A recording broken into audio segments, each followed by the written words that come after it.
that you've really actually gone in depth with love systems on it. You've done a lot of testing, a lot of tweaking in the last couple of years. So I wanted to get your ideas on the concept of transitioning from the opener to the rest of, I guess from there you're going to your attraction and then on to comfort and stuff like that. So yeah, I mean there's a six-step model within love systems. And the first one, as you've identified, is approaching.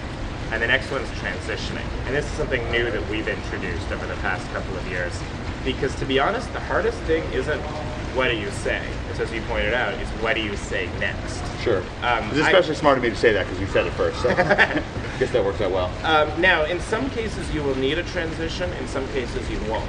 For example, when we were talking before about the risk-reward spectrum, one of the ways that the reward is better from a direct opener is that you don't have to transition. The transition is what brings you, if necessary, from the subject of the opener to what we call a normal conversation. A normal conversation is like what you and I are having right now.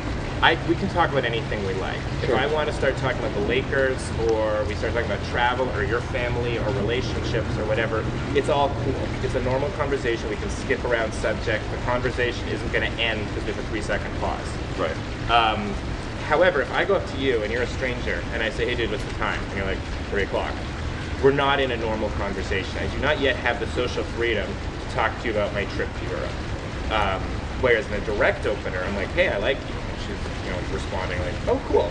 I don't need an excuse. So the implication of, hey, I like you. So that's kind of interesting. Like you're getting into something there. The implication of a direct opener is, I like you. I want to have a conversation with you. Exactly. Now you don't need an excuse, and I can talk about anything with her that I want. That's one of the benefits of a direct opener. With an indirect opener, this is where you see a lot of guys that will do what we call milking the opener. So they're talking about, what openers did we throw out earlier? There was text message breakups. Sure. So you're talking about like, hey, my buddy Jeremy over there, he broke up with his girlfriend by text message, or he wants to. We're talking about this. If we're talking about this for about 5 or 10 minutes, it's gonna be weird if I'm like, so, where are you guys all from? Right. I actually have. I've never really noticed that. Like, now that you pointed out, I realize I've been in that situation, and I didn't even realize what went wrong. But I guess it became awkward because the frame is not that we're really having a conversation, but just that I just started talking to you because you're near me. Exactly. It's that single subject opener, which is fine to start a conversation, but you've got to get to the normal conversation from that, and that's the role of the transitioning phase. So sometimes you won't need it, the direct opener, or with no opener, you won't need it. With a situational, you'll need it. With an opinion opener, you'll need it. With a functional opener, you'll definitely need it. And that's what the purpose of transition is. And the functional opener is that kind of like, hey, do you have the time? Do you know where Fifth Street is? Exactly. And so at that point, you have to go from, at some point in an opener where you haven't started a conversation, you have to go from like, hey, like it's almost like there's this realization like, wow, you really are a cool person and I want to get to know you. Actually, that's brilliant because there are 4 kinds of transitions and you just hit on the most common and easy to use, which is called the observational transition. And that's where you observe something about them. Okay. It can be, and it's not like, wow, you're beautiful, but it'll be like, you guys have known each other for a long time, haven't you? And then you can go in, I don't know if you're familiar with Styles' best friends test, or with our version of it. What's your version of it? My version of it is like, you guys have known each other for a while, haven't you? And I look, and it's like, yeah, I can tell. Like, people that like share an emotional connection will respond the same way. Like, you guys have the same smile. It's kind of cute. And then they'll both laugh at that. Right. Or kind of cute, or depending on how high value is, I might say it's kind of dorky or whatever, just depending. Is that also a bit of a cold read? Because like last night you were talking about the importance of cold reads and cold reads are the workhorses of observational transitions. Okay.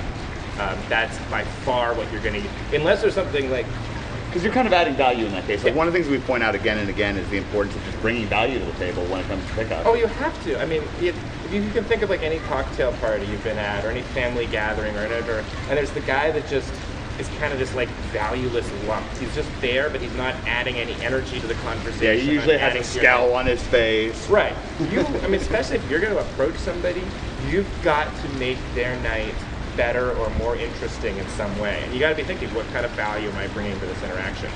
That's why, like, who are you? Where are you from? What do you do? That doesn't bring any value. That's interview questions. And right. It's just, it's annoying and frustrating.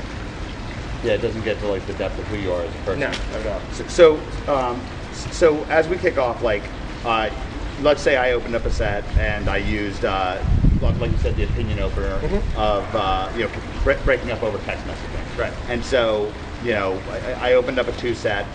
Where do I go from there? Like how do I start using transitions from there? So you could go, there's 4 different types of transition.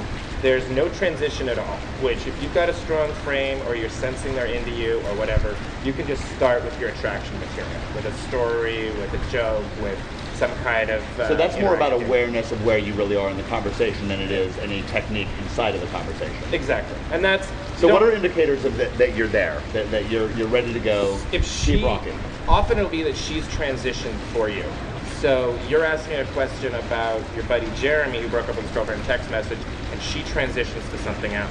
Like, you've got a nice hat, or where are you from, or where are your friends, or even something completely a complete non sequitur, like, hey, let's do a shot for my friend's birthday, or something like that.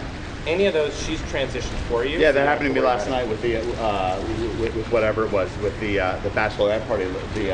You opened the set, and I ended up talking.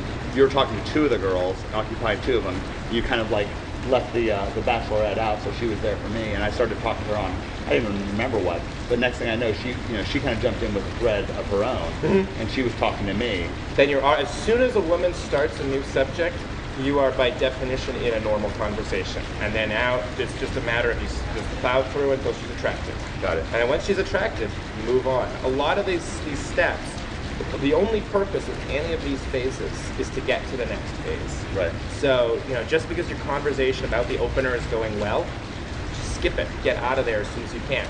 Just like, we see this a lot, I'm skipping ahead a little bit, we see this a lot with attraction. Like, our techniques are so good for creating attraction and getting women interested in you, that I saw that last night. If you're not used to it, and this is what I used to do like 5 years ago. I'm not used to women being all over me. Right. So I love it, and I'll just keep running this shit. And for about 20, 25 minutes, girls are laughing, touching me, trying to kiss me, telling me how much they like me.